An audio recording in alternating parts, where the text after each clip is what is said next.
L'épisode 5 de la série Moon Knight nous emmènera dans une longue séance de psy dans laquelle tout nous sera révélé. Mais toujours pas de super-héros en vue, mon capitaine. Salut à tous, c'est Vince alias Samir Game et on se retrouve pour la 5e fois déjà sur la série Moon Knight. Alors évidemment, comme d'habitude, je renvoie les quelques nouveaux arrivants sur ma playlist consacrée à ça. Oui, je dis les quelques parce que je me suis rendu compte que en fait, la série n'intéresse pas beaucoup de gens de manière générale. Croyez-moi, ce n'est pas souvent que je vois ça dans une série Marvel, à part la série Hawkeye, qui n'avait pas beaucoup marché également. Mais bref, aujourd'hui, nous allons spoiler à bloc l'épisode 5 intitulé L'Asile. Et oui, encore un épisode qui porte bien son nom. Et le tout sera étalé sur une durée d'environ 45 minutes en acceptant le générique de fin.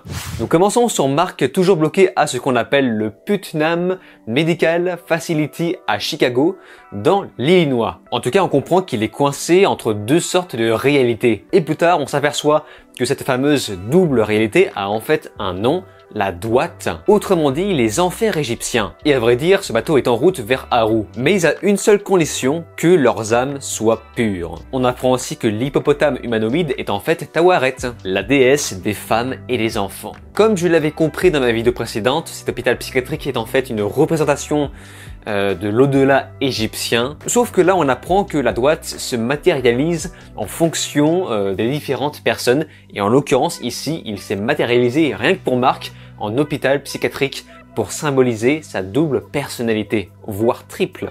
Et ça, on y reviendra. Les âmes des deux personnalités étant incomplètes, elles vont devoir se confier l'une à l'autre. Il faut savoir que tout a été raconté un petit peu dans le désordre dans cet épisode 5, donc je vais résumer le tout dans l'ordre. Pour commencer, Steven découvrira que Mark avait en fait un petit frère mort dans une noyade et sa mère, n'ayant pas accepté le deuil, a fini par tomber dans l'alcoolisme. Par la suite, Mark re-raconte de quelle façon le père de Layla est mort avant de faire sa première rencontre avec Khonshu. Et c'est là qu'on a le fameux deal entre les deux personnages pour se transformer en Moon Knight. Et ce chemin l'emmènera sur une longue liste de meurtres. Et lorsque les héros sont de retour dans la réalité, ils se rendent compte que Haru fait un petit peu le ménage sur Terre, et c'est là que Mark et Steven comprennent qu'ils vont devoir retourner à la vie afin de stopper les plans d'Arthur Harrow. On apprend que Steven a en effet été créé de toutes pièces. Et d'ailleurs, je suis un peu fier de moi car dans une vidéo précédente, j'avais compris que Steven était bel et bien celui qui était créé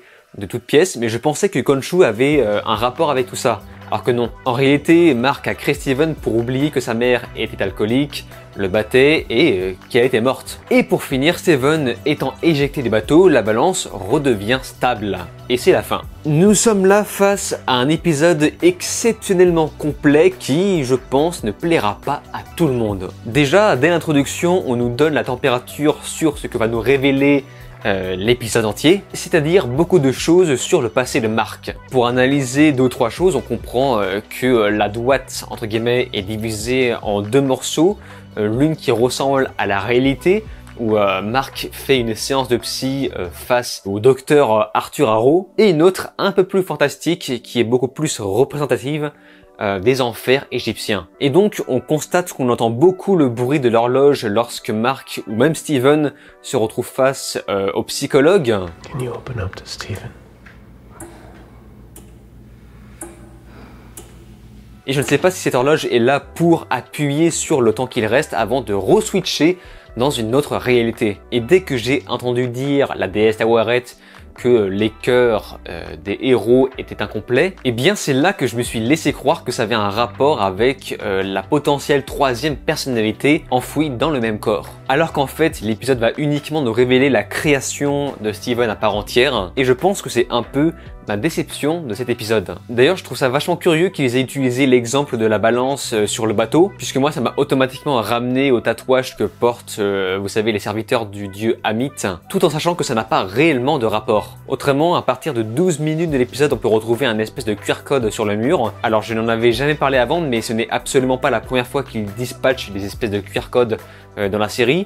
Donc forcément, par curiosité, j'étais voir, et en fait ça me ramène seulement sur le site internet Marvel Moon Knight, où il nous propose d'acheter des comics.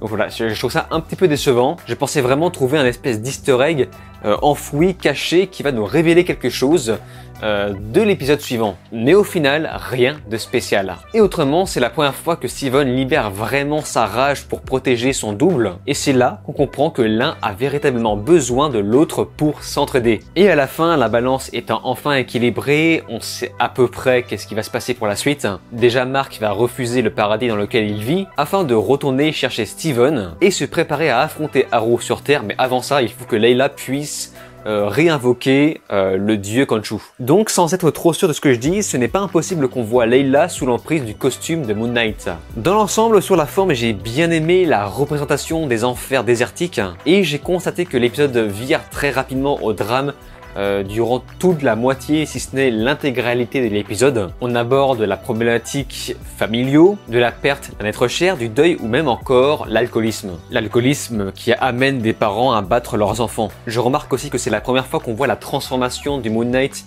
de façon aussi frontale, aussi détaillée. Et durant l'épisode, on voit tellement longtemps Mark et Steven côte à côte que j'ai presque fini par oublier que c'était la même personne. Et c'est pourquoi je tiens encore une fois à saluer la performance d'Oscar Isaac, même dans l'espèce de scène où il est en pleurs par terre. Franchement, ça m'a fait fondre. Et c'est à ce moment-là que j'ai fait le constat que finalement, ce que j'ai vu, c'est un petit peu froid, un peu triste et froid. Et je constate également que l'épisode traînasse un petit peu, en tout cas pour un avant-dernier, même si j'ai bien compris qu'il est important pour la suite. Mais ce que je veux dire, c'est que voilà, on n'a toujours pas avancé sur la potentielle troisième personnalité de Mark et Steven. Genre, si ça se trouve, cette théorie, en fait, ce n'est que du flan, mais ça veut bien dire que l'épisode 6 a encore plein de choses à nous révéler. Mais pour l'instant, jamais un super-héros n'aurait autant été aussi peu exploité dans une série qui lui est propre. Mais bref, j'ai encore des choses à dire pour conclure la vidéo, mais avant ça, j'aimerais comme à chaque fois mentionner quelques petits commentaires de ma vidéo précédente pour compléter le tout. En commençant par Nanou65 Luciole, qui valide plus ou moins ce que je dis dans ma vidéo précédente, en expliquant que l'hôpital psychiatrique est en fait un genre de panthéon égyptien pour les défunts, et on peut dire que l'épisode 5 a validé plus ou moins ça. Nous avons ensuite Destiflore qui aimerait voir un Bruce Banner sauvage apparaître afin d'examiner un peu le comportement de Mark et Steven, car après tout, qui mieux que lui peut examiner la double personnalité? Alors c'est mignon, mais pour ma part j'en doute fortement, car Bruce Banner est plus un personnage créé pour la science-fiction, tandis que le Moon Knight n'existe que pour le fantastique. Ale Donovan nous propose d'ouvrir l'œil sur un détail qu'on peut apercevoir à partir de 7 minutes du premier épisode de la série, les hippopotames en peluche. Évidemment, ils ne sont pas là par hasard. C'était le petit indice de la déesse apparu dans l'épisode 4 et 5. Mais je sens surtout que c'est un bon prétexte pour vendre des jouets à des enfants. Et nous finissons sur Seb et Lolo, qui nous dit ouvertement que l'autre personnalité est en fait un certain Jack Lockley, et il suffit simplement de lire les comics. Voilà, donc je casse un petit peu le mythe, mais cela n'empêche que j'attends de voir de quelle façon ils vont aborder ça dans l'épisode 6. En tout cas, pour moi, l'épisode 5, c'était vraiment la thérapie de Mark. C'est intéressant à regarder, mais ça prouve également que la série n'est absolument pas portée que par l'action. Ce qui m'a surpris, c'est qu'on a beaucoup de psychologie, on comprend que la schizophrénie du personnage est bel et bien réelle, très loin de l'aspect fantastique de la série Moon Knight. C'est pour ça que ça fait un petit peu froid dans le dos quand on y repense. Je pensais que ce dédoublement de personnalité avait un rapport avec les dieux égyptiens et tout ça, et en fait, pas du tout. Pour l'instant, les pronostics sont que l'épisode final va se concentrer sur cette fameuse troisième personnalité cachée, si toutefois ils souhaitent bien l'aborder dans cette première saison, avec une plus grande partie action-aventure pour conclure l'ensemble. Pour l'instant, ce qui me déçoit, c'est qu'on aura très peu vu l'antagoniste dans sa forme complète, qui va complètement se dévoiler dans l'épisode 6, et ça pour moi c'est un point faible, car on se retrouve avec un méchant peu développé. Il reste encore un épisode, nous allons voir ce que ça vaut pour avoir le fin mot de l'histoire et avoir mon avis dans sa globalité. Et pour l'instant, c'est le vôtre qui m'intéresse, vos analyses également dans les commentaires, n'hésitez pas à m'en faire part car peut-être que je mettrai en avant ceux qui me paraissent les plus pertinents dans la vidéo suivante. Sur ce, on se laisse ici, n'oubliez pas de vous abonner à ma chaîne YouTube, cliquez sur la cloche, likez, partagez et de regarder mes autres vidéos. Je vous dis alors ciao et à la prochaine.